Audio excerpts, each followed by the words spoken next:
Ma'am, I'm going to need you to step away from the counter now. The words cut clean through the quiet hum of the bank, sharper than the click of heels on marble, sharper than the low murmur of customers waiting in line. Every head turned at once. Near the center of the room, beneath cold fluorescent lights that washed the color from everything they touched, stood an elderly black woman, her hands resting gently on the edge of the polished counter as if it were the only solid thing in the world. Mrs. Evelyn Carter didn't move right away. Her fingers, thin and slightly trembling, curled just a fraction against the smooth surface. In front of her sat a small envelope, worn at the corners, the kind people used to carry important things, things that mattered enough not to trust to a screen or a card. I just need to withdraw what's mine, she said softly, her voice steady but quiet, like someone used to not being heard the first time. The teller avoided her eyes. Behind Evelyn, the line shifted.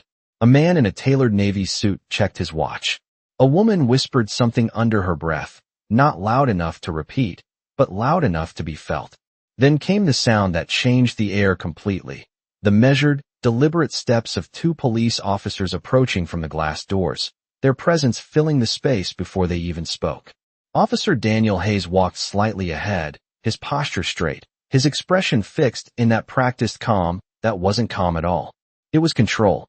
"We've had a report of suspicious activity," he said, his voice carrying just enough to make sure everyone heard it. Not loud, just certain. Evelyn turned her head slowly, meeting his gaze without defiance, without fear, just a quiet confusion that didn't ask for pity. "There must be a mistake," she replied, the words careful, respectful, chosen like each one had weight. Hayes didn't respond to that. He stepped closer, the faint scent of leather and aftershave trailing behind him, and glanced at the account information on the screen as if the decision had already been made before he arrived. "Ma'am, I'm going to ask you again. Step away from the counter." Around them, the bank seemed to shrink. Conversations died mid-sentence. Even the air conditioning hummed softer, as if the building itself was holding its breath. Evelyn's hand moved from the counter to the envelope, pressing it lightly against her chest, not in defiance, not in fear, just instinct. "This is for my granddaughter's medication," she said, still calm, still steady, her eyes searching his face for something human to hold on to. For a moment, nothing happened. Then Hayes reached for his radio, speaking in a low tone that didn't need to be understood to be felt. The second officer shifted beside him, positioning himself just slightly closer, just slightly firmer, closing the space around her without ever touching her. And in the reflection of the tall glass windows lining the bank's front wall, just beyond the scene unfolding in stillness and tension, a man stood near the entrance, his broad shoulders framed by sunlight, his eyes locked not on the officers, not on the crowd, but on the elderly woman at the center of it all, watching, unmoving, as if he had been waiting for something exactly like this to happen. Evelyn Carter had always believed that if she moved carefully enough, spoke gently enough, and followed every rule written and unwritten, the world would meet her halfway. But standing there beneath the pale white lights, with eyes on her from every direction, she could feel that old belief thinning like paper in rain. Yet she did not let it show. She did not raise her voice. She did not step back. Instead, she straightened just slightly, her shoulders lifting with quiet dignity, as if she were reminding herself who she was long before anyone in that room decided otherwise. "Officer," she said, her tone respectful but steady. "I have had this account for over 30 years, and as she spoke, her thumb brushed the edge of the envelope, feeling the slight bend where it had been opened and closed too many times. Inside were medical receipts, carefully folded, dates circled in blue ink, amounts underlined, proof of a life spent accounting for every dollar because she had never had the luxury not to." The teller shifted behind the counter, glancing between the screen and the officer as if waiting for permission to think, but none came. Officer Hayes kept his eyes fixed on Evelyn, not cruel, not loud, just firm in a way that left no room for her version of the truth to exist. "The system flagged irregular activity," he said, each word clipped and official, "and until that is resolved, you cannot access these funds." Evelyn blinked once, slow, absorbing, not reacting, the words settling into her chest heavier than they should have been. "Irregular," she repeated softly, not as a challenge, but as if trying to understand how something so personal could be reduced to a word so cold. Behind her, someone let out a quiet sigh. Another voice whispered, "It happens more than you think." But no one stepped forward, no one asked a question. The distance between Evelyn and everyone else in that room widened without anyone moving an inch. She reached into her coat pocket with careful, deliberate motion, not wanting to startle, not wanting to give them any reason to misread her again, and pulled out a worn identification card. The edges softened with time. "This is me," she said, holding it out, her hand steady now. "You can check everything." Hayes glanced at it briefly, then back at her, as if the card itself was less important than the situation he had already decided was unfolding. "Ma'am, I need you to step aside while we sort this out," he said again. The same words, the same tone, repetition replacing resolution. Evelyn lowered the card slowly, her gaze drifting for just a moment to the marble floor beneath her shoes. Polished so clean it reflected light like water, she could see the faint outline of her own silhouette there, smaller than she remembered, quieter, and for a brief second, something flickered behind her eyes. Not fear, not anger, something older, something tired. But it passed as quickly as it came. She lifted her chin just enough to meet his eyes again. "I am not trying to cause trouble," she said, and there was no apology in it, only truth. "I am trying to take care of my family." The words hung in the air, simple, undeniable, and still, nothing shifted. Hayes exhaled slowly through his nose, then nodded once to the officer beside him. A silent cue, a decision made without discussion. The second officer stepped closer, not touching, but close enough that the space around Evelyn felt smaller, tighter, controlled, and in that tightening circle, the room seemed to hold its breath again. The man by the entrance had not moved. Not since the moment the officers approached. His posture remained relaxed, almost casual, but there was nothing casual in the way his eyes tracked every detail, the tremor in Evelyn's hand, the hesitation in the teller's voice, the subtle shift in Hayes's stance. Marcus Reed had spent years learning to read rooms like this, to see what others missed, to feel the tension before it broke, and now, standing just inside the sunlight spilling through the glass doors, he watched as Evelyn Carter stood alone in a space filled with people, her voice quiet, her posture steady, her dignity intact, and something in his chest tightened, not sudden, not explosive, but deep and controlled, like a memory surfacing without warning. He did not step forward, not yet, but his gaze dropped briefly to the envelope she held, to the careful way her fingers pressed against it, as if it carried more than paper, as if it carried weight, history, something earned. And when he looked back up, the room had not changed, but the moment had, just slightly, just enough to feel like the edge of something about to unfold.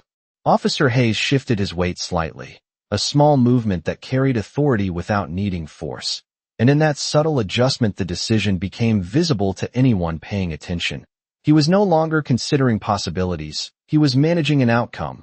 "Ma'am," he said again, slower this time, as if patience itself could be mistaken for fairness. "We can resolve this faster if you cooperate." The word cooperate lingered in the air, heavy with implication.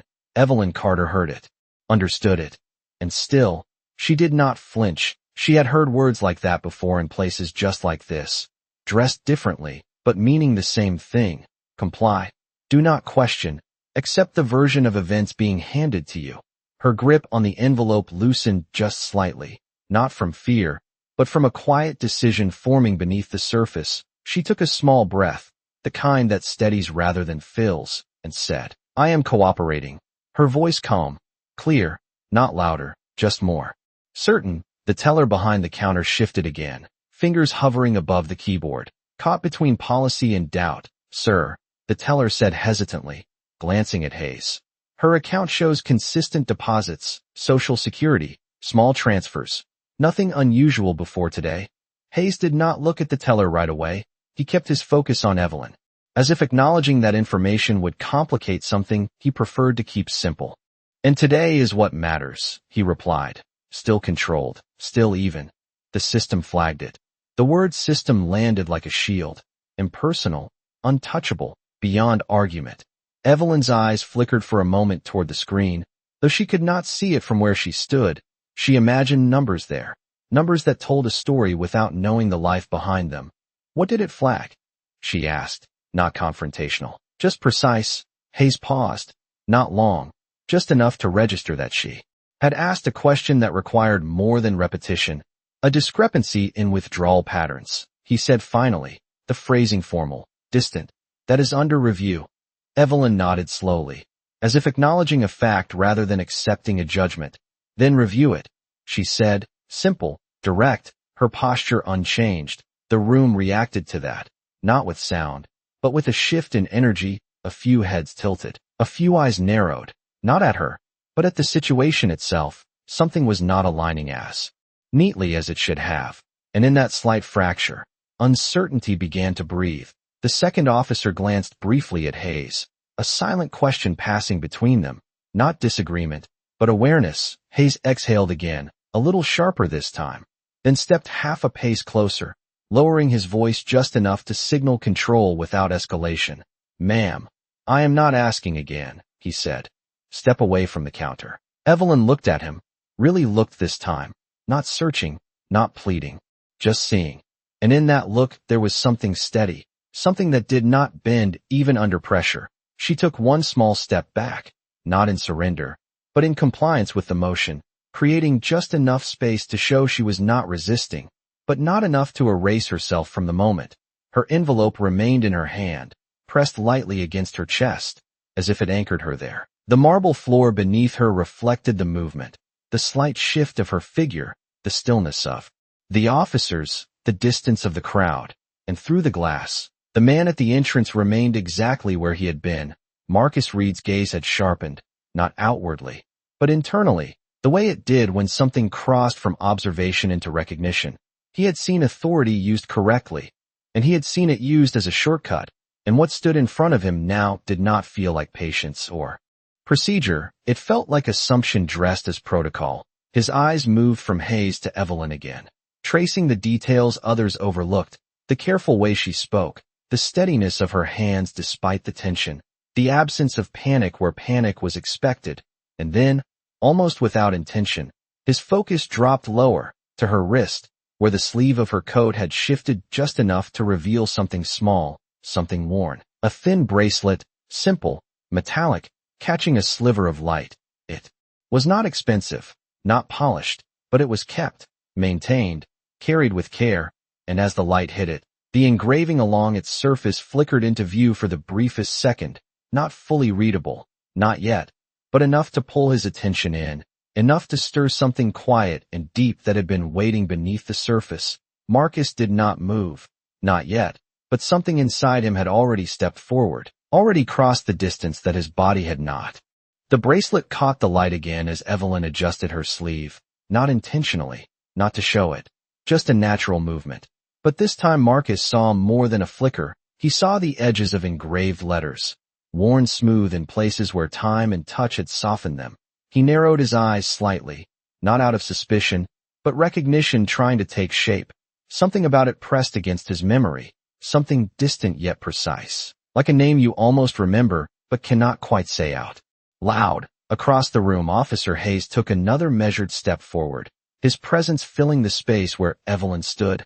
"Ma'am, we are done discussing this," he said, his tone final now, the kind that closed doors rather than opened them.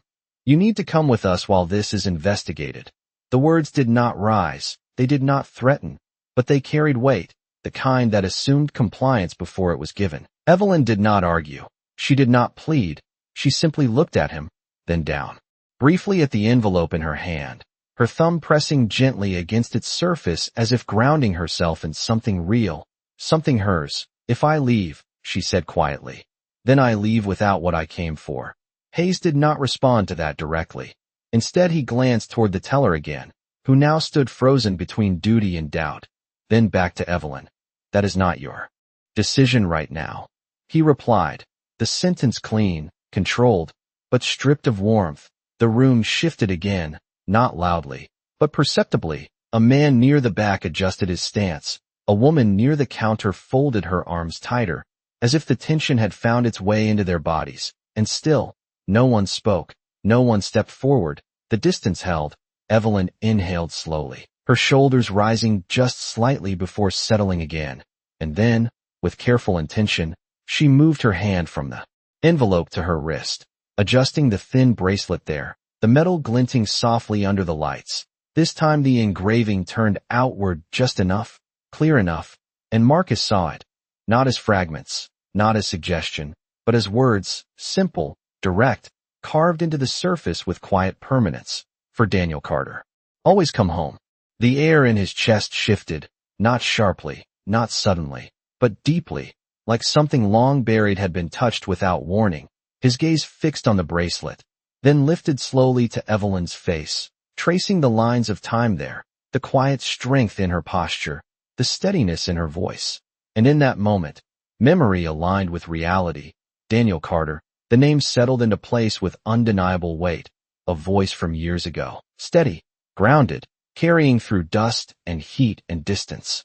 A man who had stood beside him when everything else felt uncertain. A man who had said, more than once, "We get each other home, no matter what." Marcus's jaw tightened slightly, not in anger, not yet, but in recognition of something that had never really left him. Back in the present, Hayes reached toward his radio again, his attention narrowing, his patience thinning.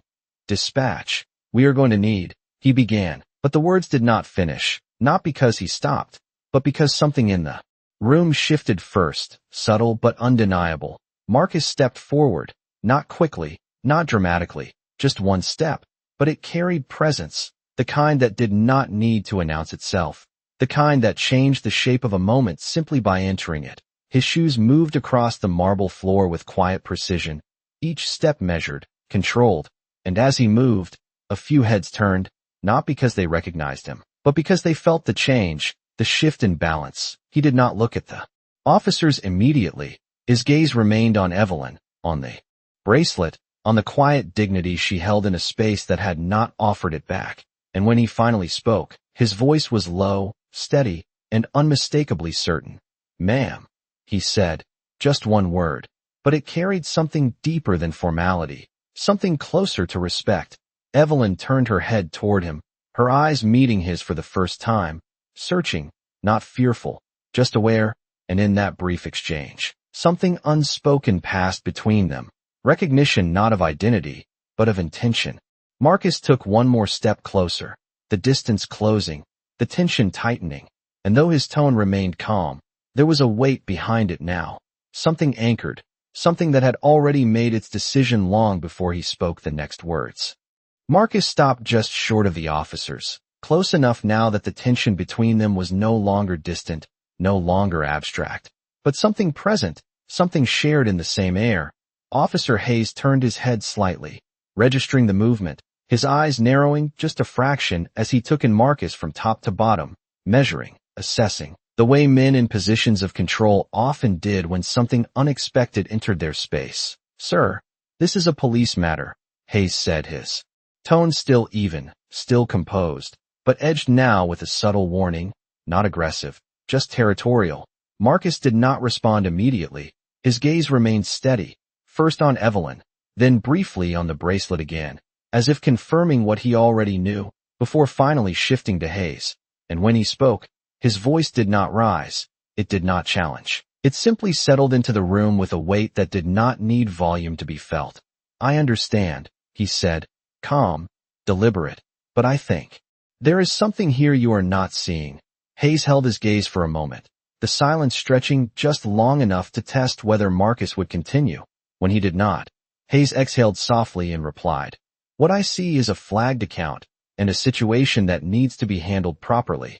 Marcus nodded once, acknowledging the statement without agreeing with it. "And I see a woman who has been standing here explaining herself while no one is actually listening," he said, his words measured. Not accusatory, just precise, the distinction subtle but undeniable. The second officer shifted slightly again, his stance adjusting as the dynamic began to change, not escalating, but no longer fixed. Evelyn remained still, her eyes moving between the two men, not anxious, not hopeful, just observant, as if she had learned long ago that moments like this revealed more than they resolved. Hayes straightened his posture just a fraction, reinforcing his position without raising his voice. Sir, unless you are directly involved, I need you to step back. Marcus let a brief pause settle between them, not as defiance, but as control, as if choosing each second as carefully as each word.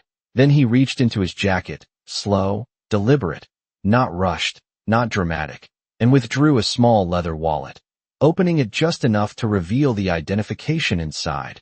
He did not push it forward, did not present it like a badge. He simply held it where Hayes could see, steady and certain, the insignia catching the light in a way that spoke for itself.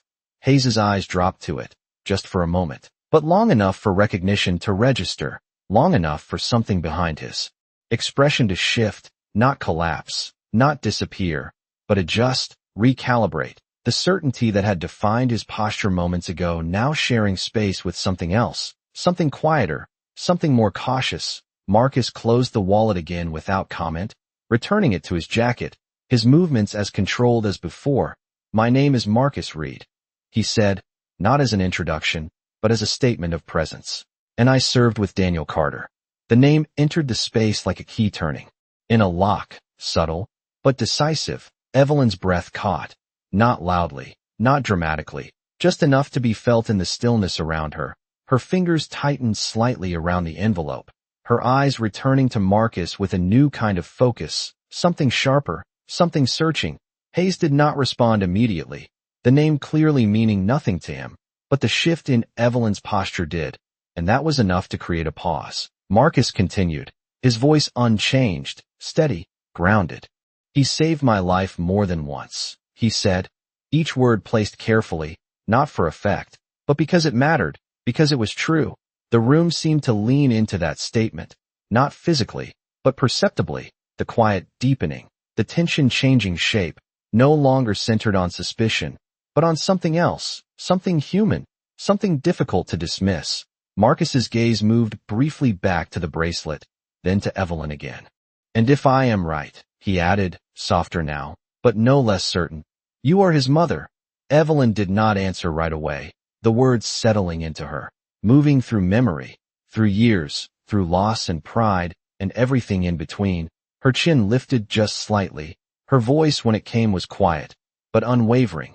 Yes, she said. And in that single word, something in the room shifted again, deeper this time, more permanent. The kind of shift that could not be undone once it was seen. The words settled into the room like a weight that could not be ignored, not loud, not dramatic, just present. And in its presence, everything else seemed to quiet itself. The low hum of the air conditioning, the subtle shuffle of shoes against marble, even the tension that had filled the space moments before shifted into something slower, heavier, more deliberate. Marcus held Evelyn's gaze for a second longer, not out of curiosity, but respect, the kind that did not need to be spoken to be understood. Then his eyes moved back to Officer Hayes, who now stood a fraction less rigid than before, not weakened, but no longer fully certain. Sir, Hayes began, his tone still controlled, but softer now, recalibrating. That does not change the situation with the account. The words were procedural, familiar, something to hold on to. Marcus nodded once, acknowledging the statement without dismissing it. You are right, he said, calm, steady. It does not change the system. He let the word sit for a brief moment before continuing. But it should change how we handle the person standing in front of you.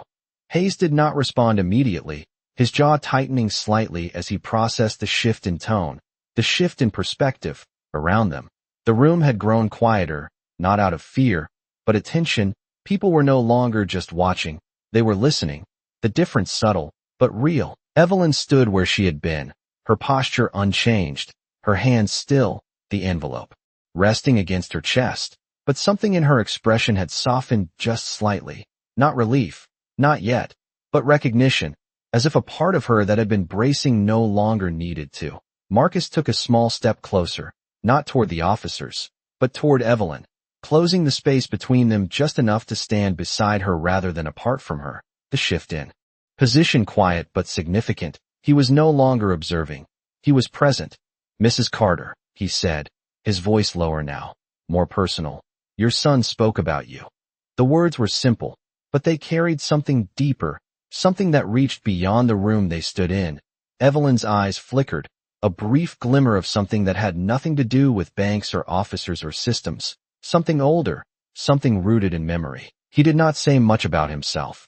Marcus continued, his gaze steady, but when he talked about home, he talked about you. The room held that sentence in silence, not reacting, not interrupting, just letting it exist. Evelyn's fingers tightened slightly around the envelope, not from tension, but from feeling, the kind that rises slowly and stays. He said you never let him forget who he was, Marcus added, softer now. The words not for the room, not for the officers, but for her.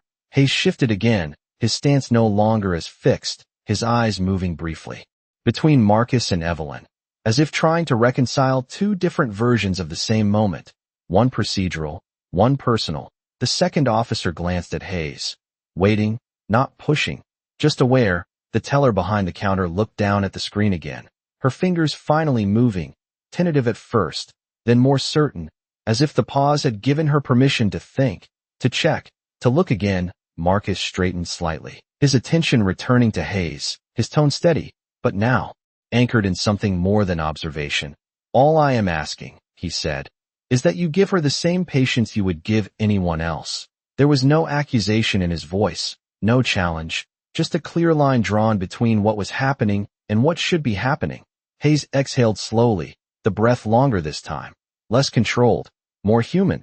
His eyes flicked once toward the teller, who was now scrolling through the account history with a focus that had not been there before, then back to Marcus, then to Evelyn, standing there quietly, not demanding, not resisting, just waiting, the kind of waiting that said she had done this before, more times than anyone in that room could count. And as the silence stretched, something shifted again, not dramatically, not all at once, but enough to feel like the moment had changed direction, like it was no longer moving toward removal, but toward understanding. And in that subtle turn, the balance of the room, for the first time, began to lean back toward her. The teller's fingers moved faster now, the soft tapping of keys breaking the stillness that had held the room for so long, each click sounding louder than it should, as if every keystroke carried weight, carried consequence. Her eyes scanned the screen with a focus that had not been there before, not rushed, not careless, but deliberate, searching, verifying, and then pausing, her brows drawing together slightly as something on the screen did not align with what had been assumed. Wait, she said, not loudly, but enough to cut through the quiet. Hayes turned his head toward her, the shift immediate, controlled, but no longer fully confident. What is it? He asked, his tone steady but thinner now, the certainty beginning to fracture. The teller hesitated for just a fraction of a second, then leaned closer to the monitor, scrolling back through the account history. There is no irregular withdrawal pattern, she said, slower this time, making sure of each word before it left her mouth. The flag was triggered by a duplicate verification request, not by her activity. The words settled into the room with a different kind of weight, not emotional, not personal, but factual. And in that difference, everything shifted. Hayes blinked once, his posture stiffening as he processed what he had just heard. Explain that, he said, the edge returning slightly. But now it was directed at the situation, not the woman. The teller nodded quickly, her hands moving again, pulling up another screen. The system logged 2 simultaneous access attempts from different terminals. It marked it as a potential fraud alert, but it does not mean she did anything wrong, she said, her voice gaining clarity as she spoke, gaining confidence with each confirmation. It means the system needed manual review before restricting access. A silence followed, deeper than before, heavier, because this time it was not built on uncertainty, but on realization. Hayes looked at the screen, then at Evelyn, then briefly at Marcus, as if trying to reconcile how the moment had shifted so completely without him moving. The second officer shifted his weight again, his stance easing just slightly, the tension no longer holding him in place. Evelyn remained still, her expression unchanged, but her eyes now carried something different. Not relief. Not yet, but recognition, the kind that comes when truth finally finds its way into the room. So her account is valid, Marcus said, not as a question, but as a statement that invited confirmation. The teller nodded, her voice steady now. Yes, everything checks out. Hayes exhaled slowly, Longer this time. The breath leaving him as something inside him adjusted, recalibrated. His shoulders lowering just slightly, not in defeat, but in acknowledgement. The situation had changed, and, with it, his position. He reached up briefly, adjusting the collar of his uniform, a small gesture, but one that carried the weight of everything that had just shifted. He looked at Evelyn again. Really looked this time. Not as a case, not as a report, but as a person standing in front of him, waiting. "Ma'am," he began, his voice quieter now, less rigid. "There appears to have been a misunderstanding." The words came carefully, not rushed, not forced, but measured, as if each one needed to land correctly. Evelyn did not respond immediately. She simply held his gaze, steady, calm, the same way she had from the beginning, unchanged by the shift around her, unchanged by the correction, because for her, the moment had never been about proving something. It had been about being seen. The teller stepped forward slightly, her voice softer now, almost apologetic. "Your funds are available," she said. "We can complete your withdrawal right away." Evelyn nodded once, a small movement. Acknowledging the statement without emotion, without triumph, Marcus stood beside her, his presence still, grounded, his gaze moving briefly from Hayes to the teller, then back to Evelyn. The tension that had drawn him forward now settling into something quieter, something resolved. And in that quiet, the room began to breathe again. Conversations did not resume, not yet, but the stillness loosened, the edges softened, the moment, once sharp and dividing, now folding into something else. Something understood, something that could not be undone. Hayes remained where he was for a second longer, as if deciding what to do with the space that had opened in front of him. Then he stepped back. Just one step, but enough to change the line between them, enough to give back what had been taken without force, without words, and in that small movement, the balance of the room shifted fully, no longer centered on authority, but on truth. The shift did not come with noise or movement. It came with stillness, the kind that settles after something important has already happened. Evelyn Carter stood quietly as the teller prepared the withdrawal, the soft mechanical sounds of the printer, and the count of bills replacing the earlier tension. But the room had not forgotten. It could not. The moment lingered in the air like a reflection that would not fade. Officer Hayes remained a few steps back now, no longer at the center, no longer directing, his posture less rigid, his gaze no longer fixed on control but drifting, briefly, toward Evelyn again, as if seeing her for the first time without the filter of suspicion. He took a slow breath, then another. The kind that comes when a person realizes that the situation was never what they thought it was. And when he finally spoke, his voice had changed, not drastically, not dramatically, but enough to be heard differently. "Ma'am," he said, quieter now. "I apologize for the inconvenience." The words were formal, expected, but they carried something more than procedure, something that had not been present before, something closer to recognition.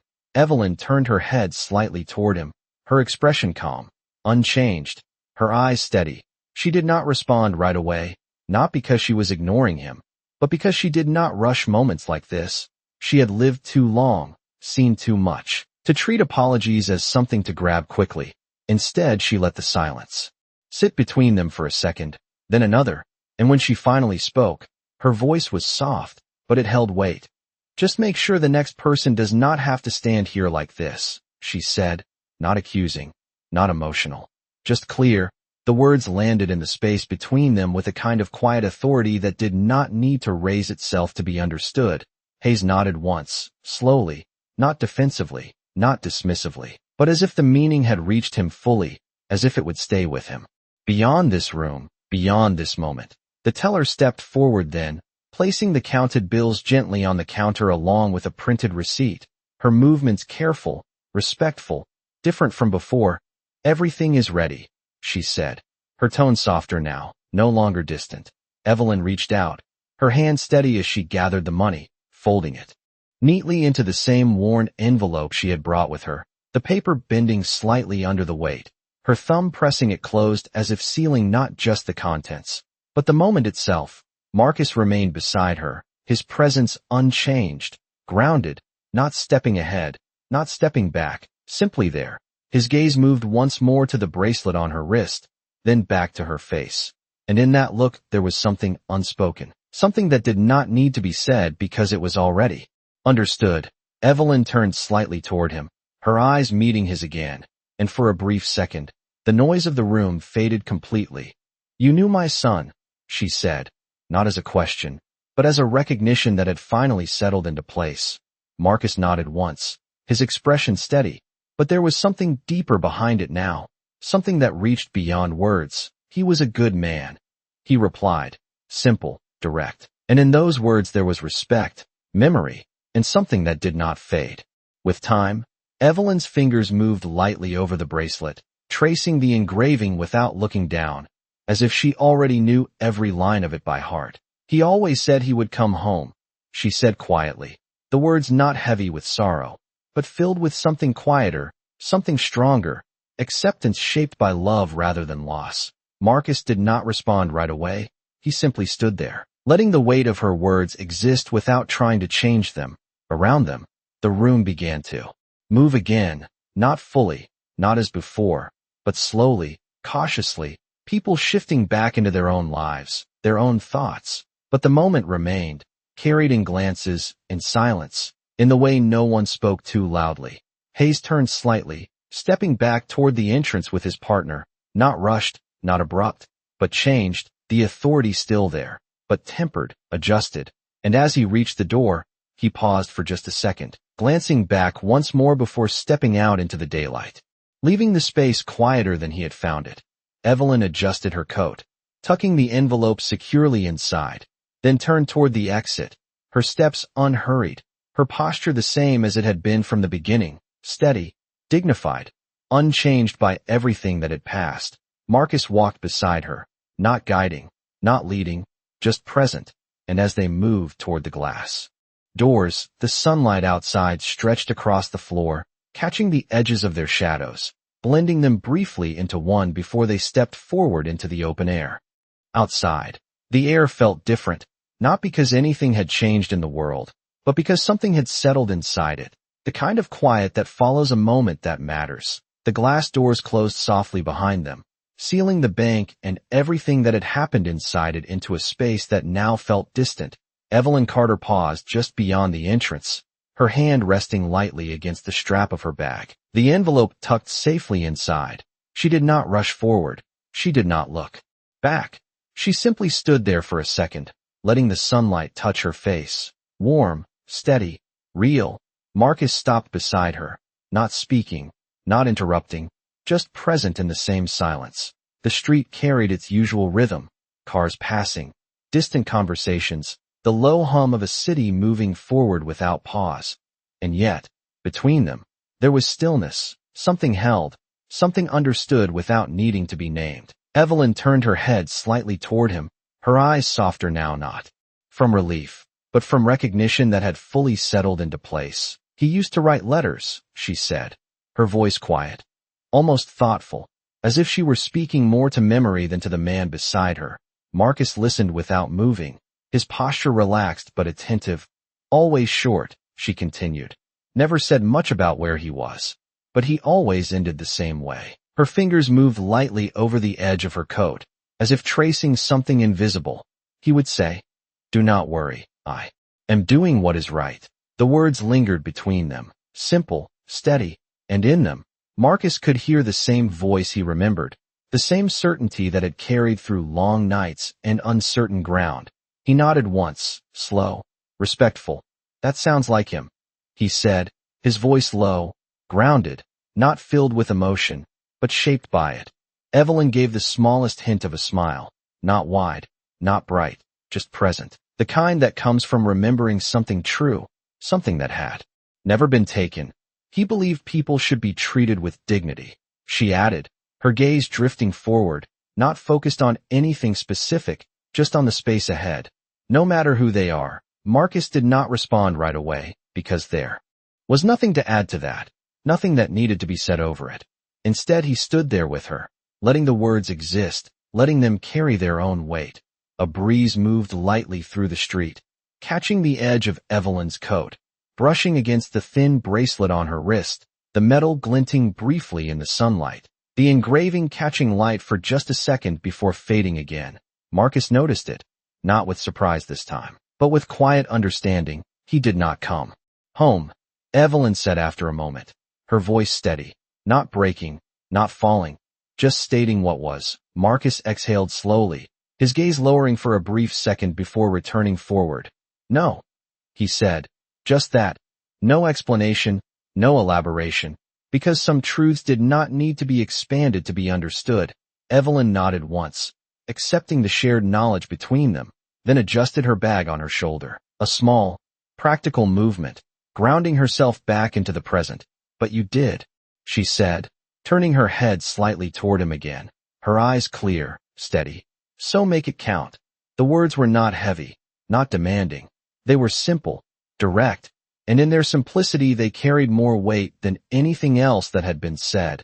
Marcus held her gaze for a moment, then nodded, not sharply, not formally, just once, a quiet acknowledgement that needed no promise because it was already understood. Evelyn turned then, taking her first step away from the bank, her pace unhurried, her posture unchanged, steady as it had always been. Marcus remained where he was for a second longer, watching her walk into the flow of the street, not alone, but not accompanied either, just moving forward with the same quiet dignity she had carried through everything. The sunlight followed her for a few steps, catching the edge of her silhouette before blending her into the motion of the city. And then she was simply part of it, no longer the center of a moment, but the continuation of one. Marcus stood there in the stillness she left behind, the noise of the street returning around him, the world resuming its pace. But something inside him had shifted, settled, aligned, and as he finally turned to walk in the opposite direction, his steps were just as steady, just as certain, carrying forward a quiet understanding that would not fade, not because it was loud, but because it was true.